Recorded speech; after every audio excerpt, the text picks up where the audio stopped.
ቲክቶክ ክሬቲቭ አዋርድ በአሁኑ ትንሽ ውዝግብን አስነስቷል። በዚህ ውዝግብ ውስጥ ታዲያ አዶናይ እና ዩቲናስ ትልቁን ቦታ ይይዛሉ። ታዲያ ይህ ፉክክር ወዳልተገባ መንገድ እየሄደ ነው። በዚህም መካከል ሰይፉ ፋንታሁንንም ጨምረውታል። ታዲያ ሰይፉ ፋንታሁን ከነዚህ ቲክቶከሮች ጋር ምን ያገናኘዋል የሚለውን መረጃ ይዘንላችሁ መጥተናል። ሰላም እንዴት ናችሁ? ውድ የቻናላችን ተመልካቾች፣ እንደ ሁልጊዜው ላይክ፣ ሼር፣ ሰብስክራይብ እያደረጋችሁ ቤተሰብ እንድትሆኑን በአክብሮት ጋብዘናል። ሰሞኑን እንግዲህ ሁሉም ቲክቶከሮች ምረጡኝ እያሉ በተለያዩ ሶሻል ሚዲያዎች እየመጡ ነው። ቲክቶክ ክሬቲቭ አዋርድ ዓመት ከዓመት እየተዘጋጀ በርከት ያሉ ቲክቶከሮችንም እያበረታታ ሽልማቱንም እያሳደገ የመጣ የሽልማት አውድ ነው። በዚህ ውድድር ላይ ታዲያ ሁሉም የሰራሁትን እዩልኝ እያሉ መጥተዋል። አንዳንዶችም እንዲመርጧቸው ለየት ያሉ የአመራረጥ ስልቶችንም እየተጠቀሙ ነው። በርከት ያሉ ሰዎች ከሚያገኙት ሽልማት ለተመልካቾቻቸው ወይም ደግሞ ለፎሎወሮቻቸው እንደሚያበረክቱ ሲናገሩ፣ አንዳንዶች ደግሞ ሽልማቱን ባገኝ ሙሉ በሙሉ ለእርዳታም ድርጅት እሰጣለሁ የሚሉ በርከት ያሉ ናቸው። ታዲያ በአሁኑ ዙር ለየት ያለው ማለትም የዓመቱ ምርጥ ቲክቶከር አዋርድ ላይ ሁለቱ ቲክቶከሮች ተፋጠዋል። በዚህም ሁለት ጎራ ከፍለው በርከት ያሉ ሰዎች እያከራከረ ይገኛል። ታዲያ እናንተስ በዚህ ነገር ላይ ምን ትላላችሁ?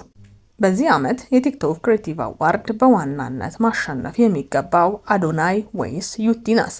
ሁሉም የየራሳቸው ኳሊቲ እንዳላቸው እኛም እንደ ተመልካችና እንደ ፎሎወር የምንናገረውን እንደዚህ ብለን እንንገራችሁ። ታዲያ በዚህ መሃል ሰይፉ ፋንታሁንን መሃል ላይ ማስገባታችሁን ደግሞ ትክክል አለመሆኑንም በዛው ልክ እናስረዳቸዋለን። በመጀመሪያ ሁለቱም ምርጥ ቲክቶከሮች ናቸው። ሁሉም ሰው የሚወዳቸው የሚያነቁ ናቸው።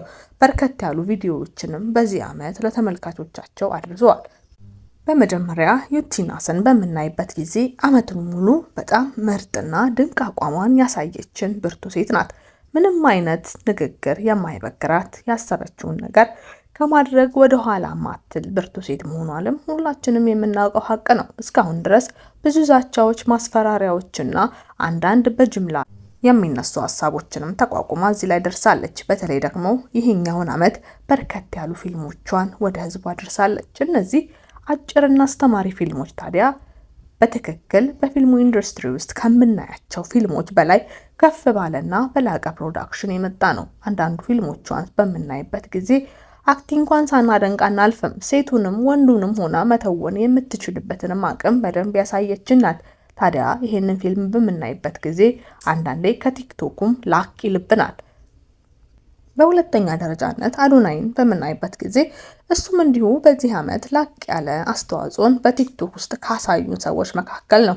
በተለይ ደግሞ ከቅርብ ጊዜ ወዲህ የጀመረው የእርዳታ ነክ ቪዲዮዎቹ በደንብ ሰው ጋር የደረሱ ናቸው። ብዙዎችን ህፃናትንም እና አረጋውያንን ከመንገድ እየረዳ ለቁም ነገር አብቅቷቸዋል።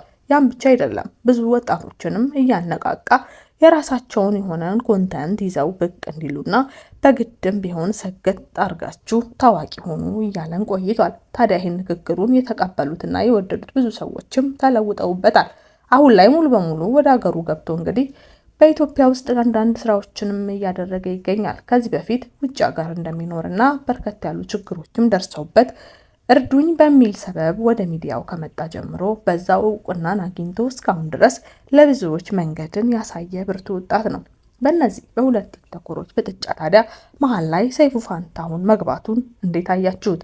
በመጀመሪያ ደረጃ ለሁለቱም ቲክቶከሮች የምረጡኝ ቅስቀሳ እንዲያደርጉ በሰይፉ ፋንታሁን በኩል ጥያቄ እንደቀረበ ተናግረዋል። ታዲያ ይህን ጥያቄ ዩቲናስ ተቀብላ ወደ ሚዲያው ብቅ ብላ ስለ ቲክቶክም ሆነ ስለ አዋርዱ እሷም ስላለችበት ብዙ ነገር ተናግራም ከዛም ጊዜ በኋላ የምርጫ ውጤቱ በሚያስደነግጥ በሚያስብል መልኩ በጣም ጭማሪ አሳይቶ ነበር። ሁለቱ በእርግጥም እየተፎካከሩ የነበሩ ሲሆን ሁሉም ሰው ምረጡኝ እያሉ ወደ ሚዲያ እየመጡ ነው። በዛም ሰዓት ታዲያ ሰይፉ ፋንታሁንን ብዙ ሰዎች እንደሚከታተሉት እናውቃለን። ታዲያ እሱ ሚዲያ ላይ የቀረበ ሰው ቶሎ እውቅናን ለማግኘት አይቸገርም። ዩቲናስም ይህን ጥያቄ ተቀብላ በሚዲያው ብቅ ብላ የሰራሁትን ስራ አይታችሁ ምረጡኝ በማለቷ ብዙ ሰዎች በዛው ሰዓት ውስጥ መርጠዋል።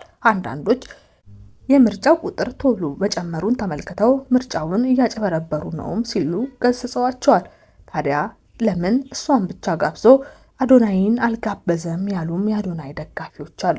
እሱም ታዲያ ተቀብያለሁኝ፣ አዶናይንም ወደ ፕሮግራሜ እንዲመጣ ጋብዣዋለሁ፣ ግን እሱም ፍቃደኛ አይደለም ሲልም ተናግረዋል። አዶናይ ታዲያ ለዚህ ምላሽ ሰጥቷል። ለምን ወደ ሰይፉ ፋንታሁን ጥያቄ ካቀረበልህ ወደ ሌላ ጭቅጭቅና ክርክር ውስጥ ከመግባት ሚዲያው ላይ ቀርበህ ሀሳብህን ለምን አትገልጽም ተብሎ ሲጠየቅም በመጀመሪያ ሰይፉን አከብረዋለሁ፣ ግን የጠየቀኝ መንገድና እኔን ወደ ሚዲያው እንዲጋብዘኝ ጥሪ አቅርቤለት ነበር። ነገር ግን ያወራኝ መንገድ ዲስሪስፔክት ያለውና ያላከበረ ንግግር ነው። የማያከብረኝ ሰው ጋርም ደግሞ አልቀርብም ሲል ቆይቷል። ታዲያ አዶናይ ይህን ነገር በማድረጉ ጥፋተኛ ነው ወይስ ትክክል ነው ትላላችሁ? እስቲ በኮመንት ስር አስቀምጡልን። ምክንያቱም ሁሌም ቢሆን አንዳንድ ስህተቶች በቀላሉ መታለፍ የሚችሉ ሆነው ወደ ሚዲያ ሲመጡ ሌላ የተሟሟቀና ለሌላም ሰው አጀንዳ ይሆናሉ። ታዲያ ሰይፉ ፋንታሁን እውነት በእነዚህ ቲክቶከሮች ሀሳብ ሊቀርብበት የሚገባ አይነት ሰው ነው ወይ? እስካሁን ድረስ ስለ ሰይፉ ፋንታሁን ማንም መጥፎ ነገር ተናግሮበት አያውቅም። ምክንያቱም የሚሰራው ስራ ከአይምሮ በላይ የሆነ ስለሆነ ነው። በቅርቡ እንኳ በምናይበት ጊዜ ለ3 ወራት ያክል ሳይነሳ በላይ ባሰባሰበው ገንዘብ 1 ቢሊዮን ብር የሚጠጋ ገንዘብ ለመቄዶንያን የእናቶችና የአረጋውያን እንዲሁም የአይምሮ ህሙማን መርጃ 1 ቢሊዮን ብር በላይ አሰባስቦ የሰጠ ብቸኛው ሰው ነው። በዚህም ታዲያ ታሪክ የማይረሳውን ነገር አድርጓል። ሰይፉ ለልበ ብርሃኖቹ ሁሌም የምናውቃቸው በሚዲያ ለምናውቃቸው መኪናና ቤት በመስጠትም ከሚዲያው ባሻገር ሰብአዊ ፍቅር ያለው ልግስናንም የሚያውቅ ሰው ነው።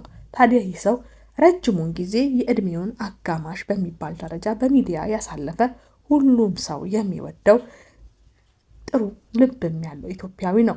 ይህንን ሰው ታዲያ በሁለቱ ቲክቶከሮች ስም በአደባባይ ስሙ መነሳቱን በምናይበት ጊዜ በጣም አዝነናል። አንዳንዶች ወደ ዘር ሲወስዱት፣ አንዳንዶች ወደ ሃይማኖት፣ ብዙዎች የየራሳቸውን ስምና ታልጋ የለጠፉ ሌላ አጀንዳ እንዳያስነሱ እንፈራለን።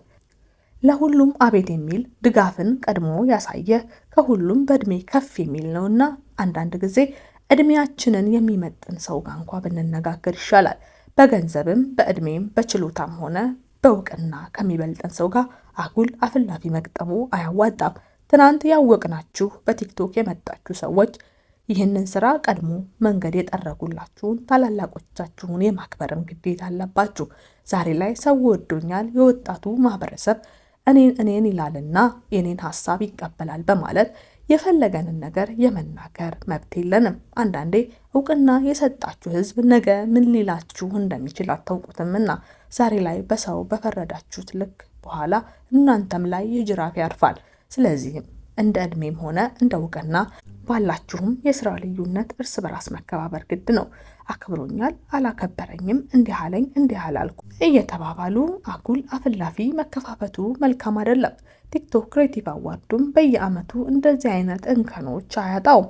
ዛሬ ላይ እንኳ በሰናብ ተከናውኖ የሰራ በስራው ብቻ እንዲመረጥ የሚሆንበትን አሰራር ቢዘረጋ ወዳታለሁ፣ አደንቃታለሁ ወይም ወድጃለሁ፣ በዚህ አመት ለኔ ጥሩ ቲክቶከር ነበር ብላችሁ የምታስቡትን ደግሞ ነፃ በሆነ ሀሳብ ሄዶ መምረጥ የግለሰቡ መብት ነው እንጂ እንዲያርጎኛልና እንትን ስለሆነ እኔ የዚህ ብሔር ስለሆንኩ ወይም የዚህ ሃይማኖት ስለሆንኩ ብቻ ምረጡኝ ማለት ተገቢ አይደለም እንላለን። እናንተስ ተመልካቾቻችን የእናንተ በዚህ አመት በቲክቶክ ጥሩ ያዝናናችሁ ማን ነው? ማንንስ ነው የመረጣችሁት? ማንስ ቢያሸንፍ ደስ ይላችኋል የሚለውን በኮመንት ስር እንድትገልጹልን በአክብሮት ጋብዘናችኋል። እኛም የወደድነውን መርጠናል፣ እናንተም እንድትመርጡ ጋብዘናል። ሰይፉን ግን ከዚህ መሃል እንድታወጡትና እሱ የከበረ ለዘመናት የዘለቀ ላቅ ያለ ኢትዮጵያውያን በአንድነት የሚወዱት ልዩ ሰው ስለሆነ ከዚህ መሃል እንድታወጡት በአክብሮት ጋብዘናችኋል። ሰላም ቆዩ። ያያ ዞላ